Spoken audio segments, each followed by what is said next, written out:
안녕하세요. 저는 서울대학교 재료공학부에 재학 중이고 공대상상에서 활동하고 있는 재료공학부 23학번 김종훈입니다. 안녕하세요. 저는 지금 공대 상상 21기로 서울대학교 컴퓨터공학부에 재학 중인 임태빈이라고 합니다.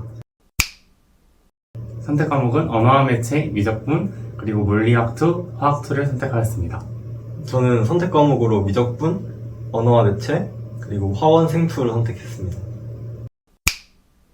저 같은 경우에는 월요일 정도까지 이제 연계 공부를 최대한 마무리를 하려고 했었던 것 같습니다.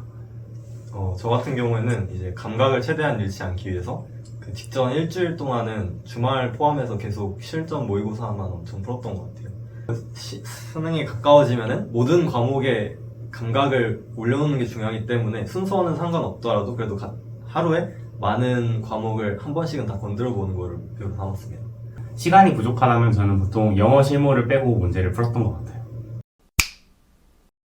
전날에는 실무를 같이 풀긴 했지만 옛날에 봤었던 어려웠던 기출 같은 거를 정리하면서 평소보다 공부량이 떨어지지 않게 같이 준비했던 기억이 있습니다. 저도 그 전날 저녁 9시 전 정도까지는 맨날 하던 대로 그냥 실무 공부하고 실무에 대한 피드백을 하고 이런 식으로 공부를 했던 것 같고 9시 이후에는 언어와 매체 연계 공부에 대해서 좀 공부를 많이 했었던 것 같습니다. 그리고 이제 공부 이외에 추가적으로 할 만한 거는 이제 시험장에서 어떤 일이 일어날지 정말 알 수가 없잖아요. 그래서 가능한 모든 상황을 다 상상해보는 연습을 또 많이 했던 것 같은데요. 대표적으로 저는 재수를 했었으니까 현역 때 가장 거슬렸던 것 중에 하나가 감독관님이 제 시험지를 지켜보는 게 진짜 싫었거든요. 그래서 그런 게 있으면 어떻게 해야 될까 한번 생각해보고 또 책상 높이 안 맞으면 어떻게 해야지? 아니면 뭐 밥이 맛없으면 어떻게 해야지? 뭐 이런 온갖 것들을 다 상상하면서 다양한 경우를 준비하려고 했었습니다. 저 같은 경우에는 이제 수능 아침 당일날 시험 시작하기 1시간 전 정도에 도착을 했던 것 같아요. 그때 이제 친구들이랑 같은 시험장이었거든요. 그래서 친구들이랑 한 20분 정도 떠들다가 딱 10분 전에 들어가서 그 당해년도 6월, 9월 국어 비문학 지문 중에 어려웠던 거를 위주로 다시 한번 풀어봤던 기억이 있습니다. 그러고서 남는 시간에는 그냥 뭐 오늘 뭐 잘할 수 있다 이런 식으로 자기 세뇌 한번 하고 들어왔던 것 같네요. 아침에 이제 집에서 출발하기 이전에 그때 저는 6월, 9월을 풀고 갔던 것 같아요. 그 수필 어렵게 나왔었던 그 수필 한번 보면서 제가 어떤 식으로 생각을 해야겠다라는 부분을 다시 체크를 하고 비문학도 한 2지문 정도 보고 그런 다음에 수능장에는 한 7시 30분 정도에 도착을 했던 것 같습니다. 그래서 처음에 시험을 풀면서 약간 자신감도 얻고 그리고 또 실수를 내가 하는지 안 하는지 내가 그동안에 생각했던 거를 잘 실행하고 있는지를 좀 체크를 많이 했었던 것 같고 그 다음에 어려운 거를 풀면서 시험 때도 이렇게 어렵게 나올 수 있겠구나. 8시 20분부터 40분 정도에 이제 모든 것이 다 이제 집어넣어지고 정말 스스로의 싸움을 하는 시간이 있는데 저는 그때 윈 호프 호흡법이라는 호흡법으로 좀 마음을 다스렸던 것 같은데 아마 유튜브에 찾아보면 있으실 거예요. 그래서 그 호흡법을 하면서 한 5분 정도 마음을 일단 가라앉힌 뒤 어떤 행동 강령들을 가져갔었는지 좀 다시 되새기고 그리고 마지막 5분 정도에는 제가 언어와 매체에서 실수를 많이 했던 부분들을 다시 복기를 조금 하면서 시험을 준비했었던 것 같습니다. 제가 2, 3학년도 수능을 봤는데 그게 2학년도나 뭐 20학년도 이런 시험보다는 조금 더 난이도가 낮았던 시험이었어요. 그래서 아무래도 시험 난이도가 낮다 보니까 상대적으로 시험이 술술 풀렸었는데 모르는 게 있더라고요. 그래서 그 모르는 거를 보느라고 나머지 시간을 다 써서 결국에 총 걸린 시간은 똑같았던 그런 기억이 있습니다. 엄매에서 시간이 조금 밀렸었거든요. 그래서 거기에서 엄매 중에서도 시간도 밀렸는데 문제도 2문제를 제가 답을 체크를 안 하고 넘어갔었어요. 그래서 문학을 가서 정신을 확 차리고 이건 문학에서 시간을 세이브하지 않으면은 독서를 절대 다 풀 수 없을 수도 있겠다. 정신없이 문학을 풀고 그때 당시에 문학에서 되게 이거는 조금 이런 생각을 했던 문제가 있었는데 멘탈을 최대한 잡으려고 노력을 하고 저는 지금 당장에 독서를 풀지 말지가 결정되는 상황이기 때문에 최대한 빨리 풀고 넘기려고 했었던 것 같습니다. 하나에 뭔가 너무 집착해가지고 시간을 끌리기보다는 최대한 내가 풀 수 있는 걸 풀고 나중에 시간을 남겨서 돌아와서 다시 보자는 생각으로 조금 국어는 운영을 했었던 것 같습니다. 다음으로 수학 같은 경우는 이제 제가 원래 문제 푸는 순서가 그 15번이랑 22번 빼고 30번까지 쭉 푼 다음에 15번이랑 22번을 풀거든요. 그래서 그날은 그냥 평소처럼 풀었어서 22번 빼고 20분을 남겼었어요. 그래서 근데 제 수능 때 22번이 조금 어려웠어가지고 그거를 15분 동안 붙잡고 그렇게 풀었더니 딱 5분이 남았던 거예요.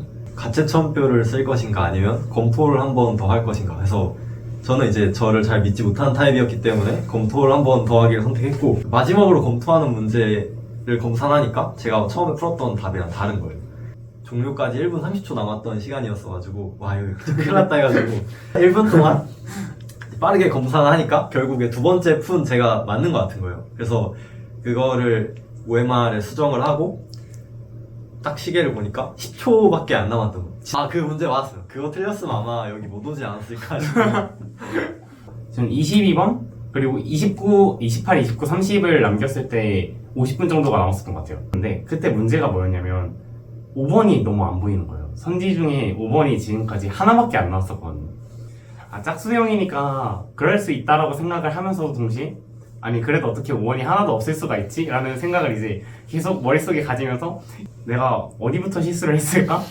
이런 5만 가지 생각이 들어서 정말 할 수 있는 객관식 검토를 앞에서부터 다시 하고 했는데 결국 못 찾더라고요. 그러다가 이제 저는 제가 검토를 하지 않았던 단답형에서 결국 실수를 범하여서 100점을 못 맞게 됐던 그런 스토리가 있었습니다. 실제로 수능에서도 5번이 공통에서 하나밖에 안 나왔었고 미적분에서는 5번이 아예 안 나왔었다고 하더라고요. 100점 안 맞아도 서울대 올 수 있어요. 좋습니다. 파이팅! 파이팅! 저는 사실 이제 점심시간이 딱 줌을 치고 나서 한 1, 2분 정도는 자리에 앉아서 이제 내가 찾지 못한 5번은 어디에 있는가라는 생각을 가지고 이제 밥 먹으면서도 제가 제일 많이 했던 생각은 뭐냐면 재수를 할 것 같은데 재수를 하면 어떻게 해야 되지? 그리고 특히나 영어 같은 경우에 이제 아마 서울대 정시를 준비하시는 분들은 영어가 2등급을 맞아도 0.5점 감점이어서 많이 크리티컬하지 않으니까 좀 마음 편히 봐야겠다 이런 생각을 가지고 아마 다들 계실 건데 국어와 수학을 못 보니까 영어의 0.5점이 너무나 커 보이는 거예요. 그래서 이거 영어 잘 봐야 된다 하고 이제 친구들이랑 가서 한 10분 정도 나가서 산책을 했었거든요. 근데 산책을 하면서도 친구들도 이제 수학이 5번이 없다 막 이런 얘기를 많이 했었는데 그런 거 다 귀에 안 들어오고 영어 0.5점 영어 0.5점 이거 생각만 계속하고 이제 딱 자리에 앉아서도 다시 이제 윈호흡을 하면서 다시금 내가 어떻게 해야 90점을 넘길 수 있을까. 저는 점심시간에 이제 앞서 언급했던 것처럼 정신이 나가 있었기 때문에 밥을 쉽게 먹기 시작하지 못했고요. 그래서 15분 정도 지나서야 먹기 시작했고 그마저도 입맛이 없어서 다 먹지 못했어요. 원래는 영어 공부를 해야 되는데 그때 앞서 언급했던 그 친구들이 있잖아요. 그래서 걔네들이랑 이제 수학 얘기하다가 그래도 이제 영어는 잘 봐야 되지 않겠냐 그러면서 전후를 다지고 다시 돌아가서 영어 지문을 풀었던 그런 기억이 있습니다. 영어 모의고사 때가 진짜 항상 너무 화장실 가고 싶더라고요. 그 급식이 짜서 그런지 물 많이 마셔서 그런지 모르겠는데 그 항상 50분 넘어갈 때부터 항상 곤란하더라고요. 그래서 수능 날에도 진짜 극한까지 째서 화장실을 시작하기 전에 갔다 왔던 그런 기억이 있습니다. 시험 내 쪽으로는 그냥 무난하게 봤던 것 같습니다. 한 가지 특이사항으로는 듣기를 하나 틀려서 89점이 된 거 정도. 근데 이제 그거보다는 영어 딱 시작하기 전에 10분 정도 또 아무것도 안 하는 시간 있잖아요. 그때 혼자 속으로 생각한 게 내가 지금까지 국어랑 수학을 꽤 나쁘지 않게 본 것 같은데 여기서부터 말아먹으면 삼수라고 약간 이 책임감 때문에 살짝 무서웠던 그런 느낌이 있습니다. 여러분은 그런 생각하지 말고 앞만 보고 달리는 걸 추천드립니다. 이 영어가 아무리 중요성이 떨어진다 하더라도 결국에는 하나하나 다 최선을 다할 수밖에 없는 게 결국 수능인 것 같아서 저도 이제 아까 말씀드렸지만 0.5점마저도 이제 빼앗기고 싶지 않았기 때문에 저 같은 경우에 영어를 일부러 공부를 안 하고 투과목을 공부를 했어야 하기 때문에 영어를 거의 버렸다시피 했었고 그래서 저는 이제 33, 34번은 내가 풀어서 좋을 게 없다 라는 판단을 하고 이제 33, 34를 남기고 나머지를 최대한 다 검토를 하고 나서 34, 34번을 이제 그대로 한 번으로 찍었던 기억이 있었습니다. 그렇게 해서 두 문제가 이제 결국 둘 다 틀리긴 했지만 찍은 문제가 그래도 나머지에서 실수를 안 해서 다행히 1등급을 맞을 수 있었던. 한국사 자체 에피소드보다는 한국사를 공부하기까지가 좀 에피소드가 있는데 보통 이게 한국사 같은 거 안 중요해가지고 공부 안 하잖아요. 그래서 저도 똑같은 생각 가지고 살다가 그 부모 때인가 5등급을 받아가지고 이러면 이게 보통 3등급까지 괜찮은데 5등급 받으면 깎인단 말이에요. 이건 진짜 해야 된다 해가지고 수능 진짜 일주일 전까지 한국사를 미뤄두다가 이제 그때 시작해가지고 간신히 끝냈던 그런 기억이 있습니다. 근데 또 하니까 무조건 잘 나오는 그런 과목이기도 해서 그래서 미리미리 하는 거를 진짜 추천드려요. 일주일 전이라도 전날만 안 하면 되는 거 같아요. 한국사를 보면서 이제 사실 한국사보다 이제 그동안에 풀어왔던 걸 생각을 하고 나머지 남은 탐구에서 제발 어렵게 나왔는데 나는 잘 봤으면 좋겠다 라는 그런 거의 기도를 했었던 생각이 좀 나는 것 같습니다. 그리고 이제 한국사 때 자는 사람도 있고 뭐 안 자는 사람도 있는데 저는 평소에도 그렇고 쭉 그 시간에 앉았어가지고 그 관성으로 자지 않고 그냥 말똥말똥 깨 있었던 그런 기억이었습니다. 저는 한 5분 정도 이제 잠깐 눈 감고 그냥 이렇게 앉아서 마인드 컨트롤을 하려고 했었던 것 같아요. 바탐 같은 경우는 저는 이제 화원 생투를 봐가지고 진짜 너무 우다다다다다 풀어서 지금 기억나는 거는 많이 없지만 그래도 인상 깊었던 거 하나는 시험 전에 허리가 엄청 아팠다? 아마 그날 쭉 이렇게 시험을 보면은 한국사 때 또 특히 긴장이 풀어지잖아요. 그래서 그때부터 허리가 되게 아프거든요. 근데 뭐 어떻게 할 수 있는 건 없으니까 그냥 알아만 두시면 될 것 같고 그래서 이제 탐구를 또 와다다다다다 보고 그리고 또 가채점표를 이제 탐구 시간에는 촉박하니까 어떻게 해야 되는지에 대한 그런 게 많은데 저는 딱히 최저가 필요한 상황이 아니었고 그리고 탐구 같은 거는 주요한 문제들만 보면 된다고 생각해서 딱히 가채점표를 만들진 않고 그날 저녁에 시험지랑 답이 같이 올라오니까 그거 보면서 복기해서 가채점했던 그런 기억이 있습니다. 저 같은 경우에는 가채점표를 만들었었는데 이제 아무래도 탐구에는 시간이 없잖아요. 그래서 와다다다다다 이렇게 가채점을 써야 되기 때문에 가채점표에서 이제 국어, 수학, 영어를 굉장히 한쪽에다 이렇게 치우쳐 놓고 그 다음에 탐구 2개를 이제 넓게 써놨던 기억이 있습니다.